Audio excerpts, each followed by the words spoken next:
My name is Fred Ettish. I'm a martial artist, a mixed martial artist, and basically a jack of all trades.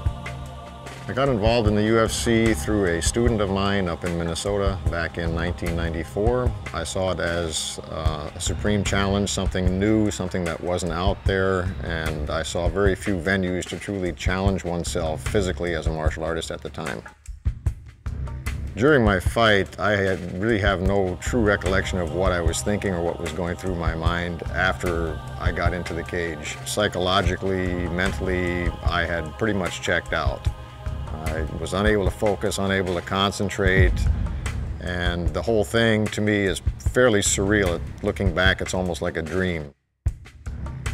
After the fight, I was made fun of as a mixed martial artist. I was made fun of as a traditional martial artist.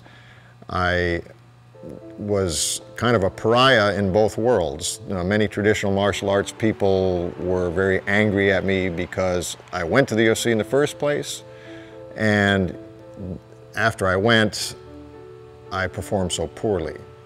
Back in that day, many traditional martial artists thought that UFC and mixed martial arts were contra to the tenets of traditional martial arts. I didn't happen to believe that if you took those tenets with you, if you took those values with you, if you took the best part of the traditional martial arts with you, then it was a good thing, because you would have those values, you would have that tradition, and you would still be able to test yourself physically. And ironically, it seemed that the criticism would spike. It would get worse when other things in my life were also falling down. I had a son die, which is a hard enough row to hoe for anybody.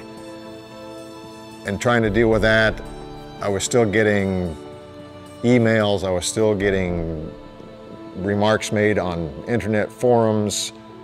I was trying to keep myself together. I was trying to keep my marriage together. I was trying to keep myself productively occupied. But it seemed like everything would be falling down all around me. And to be honest, I did think about suicide. I didn't act on it because that's how I lost my father.